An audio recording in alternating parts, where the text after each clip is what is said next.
Good evening and welcome to the Papyrus Global TV Nigeria News Update, where we go beyond the headlines to bring you clarity, context, and consequence. I am Christiana Babayo. Today, Nigeria stands at the defining moment, politically, economically, and socially, as preparations for the 2027 general elections intensify. Debates over electoral transparency are raising fresh concerns. At the same time, insecurity continues to exact a heavy toll on communities, while economic pressures test both government reforms and citizen resilience. We will also examine Nigeria's role on the global stage, from diplomatic engagements with the United Kingdom to developments in the oil sector that directly impact national revenue. These stories are not isolated. They are interconnected threads in the broader Nigerian story. Here are the top stories shaping Nigeria today. Electoral reforms under scrutiny. Nigeria's democratic process is once again under intense public scrutiny following revelations that the National Assembly rejected provisions for mandatory real-time electronic transmission of election results ahead of the 2027 general elections. According to multiple parliamentary sources, the proposal was removed during legislative reviews, triggering public concerns among civil society groups, election observers, and political analysts. Critics argue that real-time electronic transmission remains one of the most effective tools for reducing vote manipulation and restoring trust in the electoral process. Supporters of the Senate's position maintain that logistical challenges, cybersecurity risks, and uneven network coverage across rural Nigeria justify caution. However, election stakeholders counter that these same challenges were addressed in previous elections through hybrid systems. As Nigeria approaches another election cycle, the decision has reopened long-standing debates over transparency, institutional trust, and democratic credibility. Deadly road accident claims over 30 lives. At least 30 people have been confirmed dead following a horrific road accident in Kano State, where a heavy-duty truck lost control and rammed into commuters. Emergency officials say excessive speed and poor vehicle condition were major contributing factors. Survivors described scenes of chaos as emergency responders struggled to evacuate victims from wreckage. Road safety advocates warn that Nigeria continues to lose thousands of lives annually to preventable accidents, urging stricter enforcement of traffic regulations, vehicle inspection, and driver education. The tragedy once again highlights the cost of infrastructural decay and regulatory gaps on Nigerian roads. IPOB cancels sit-at-home in Southeast. In a significant development for the Southeast region, the indigenous people of Biafra (IPOB) has announced the total cancellation of sit-at-home orders. The group says the move is aimed at reducing hardship on residents and restoring economic activity in the region. For years, the sit-at-home orders have disrupted commerce, education, and healthcare services, while also increasing tensions between civilians and security agencies. Business owners and transport unions have cautiously welcomed the announcement, though analysts note that a sustained peace would depend on enforcement, dialogue, and trust-building measures. Kwara attack and escalating insecurity. Nigeria's security crisis deepened following a deadly attack on Woro village in Kwara State, where gunmen killed over 170 people, including women and children. President Bola Ahmed Tinubu has ordered the deployment of additional troops to the area, vowing that perpetrators will be brought to justice. Security analysts describe the attack as one of the deadliest in the region in recent years, raising concerns over the spread of violent groups beyond traditional flashpoints. Residents recount fleeing into forests as homes were burnt. Humanitarian groups warn of displacement and food insecurity if violence persists. Oil output falls, economic implications. Nigeria's oil sector recorded another setback as OPEC data shows a decline in national output for January, largely due to operational disruptions and infrastructure challenges. Reuters report that Nigeria and Libya accounted for the largest drops among OPEC members, a development that could strain foreign exchange earnings and fiscal projections. Energy experts warn that sustained output declines could undermine budget assumptions, while reinforcing calls for accelerated reforms, refinery rehabilitation, and pipeline security. NNPCL refinery failures and national accountability. Nigeria's long-standing refinery crisis has returned to the center of national discourse following renewed media scrutiny and public pressure on the Nigerian National Petroleum Company Limited (NNPCL).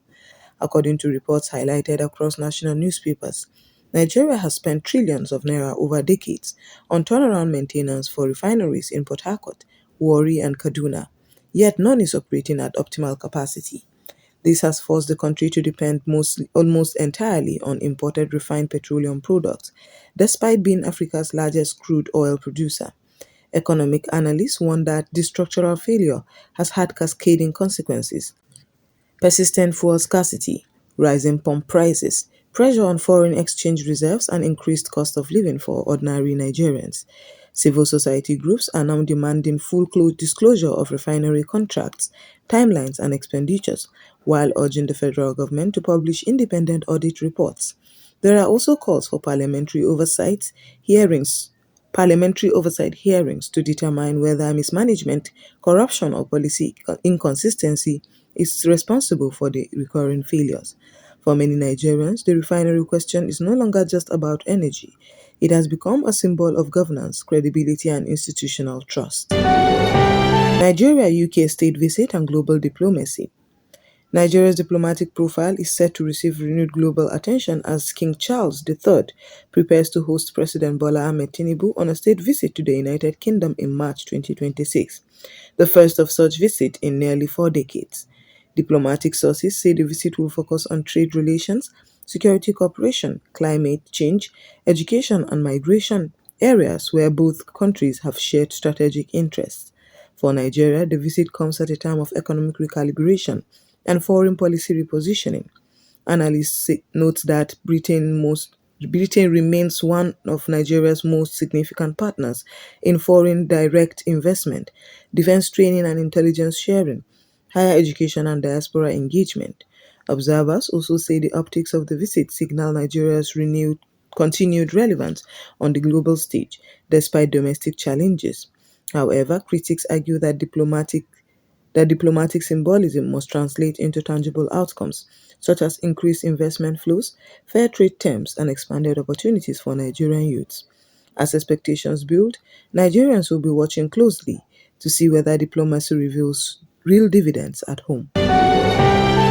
Banking sector, economic pressure, and private sector survival. Nigeria's private sector continues to navigate turbulent economic conditions as inflation, currency volatility, and rising operation costs strain businesses nationwide.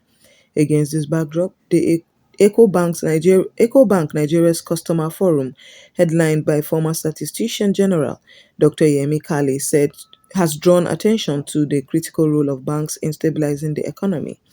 Speaking ahead of the forum, economic experts emphasized the need for data-driven policy making, access to affordable credit for small and medium enterprises, and stronger regional economic integration within West Africa. Many entrepreneurs say high rates and foreign exchange scarcity are limiting expansion and job creation. Banks, on the other hand, argue that macroeconomic uncertainty and regulatory risk constrain lending capacity.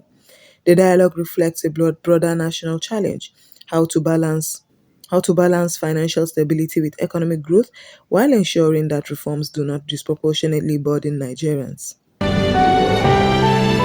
Sports, national unity, and institutional pride.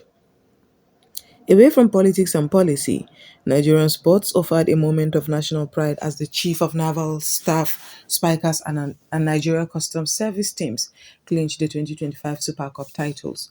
The victories highlight the growing role of institutional teams in developing grassroots sport and providing structured platforms for young athletes. Sport administrators say such competitions promote discipline, teamwork, and national cohesion. Beyond trophies, analysts point out that sport remains a powerful unifying force in Nigeria, cutting across ethnic, religious, and political divides. As calls grow for increased investment in youth development and sport infrastructure, successes like these reinform the argument that sports can be both a social and economic asset. National sentiment, public trust, and the road ahead. Across Nigeria today, the national mood is a complex mix of resilience, anxiety, and cautious optimism. From market traders grappling with rising prices to communities living under the shadow of insecurity, Nigerians continue to adapt. often in the absence of reliable social safety nets. Public commentators note a widening gap between policy announcements and lived realities. While reforms are underway in several sectors, citizens increasingly demand measurable outcomes, not promises. Political analysts stress that rebuilding public trust will require transparent governance, consistent communication, and visible accountability at all levels of leadership. As Nigeria approaches another election cycle, the voices of ordinary citizens, their frustrations, hopes, and expectations are becoming harder to ignore. Ultimately, the success of any reform agenda will be judged not by statistics alone, but by whether it improves daily lives for Nigerians. And that brings us to the end of tonight's Nigerian news update on the Papyrus Global TV. From democracy and security to economic survival and global diplomacy, today's stories remind us that Nigeria's journey remains complex but filled with possibility. As always, we remain committed to bringing you journalism that informs, explains, and holds power to account. For more news, visit thepapyrusdaily.com. I am Christiana Babayo. Thanks for joining us.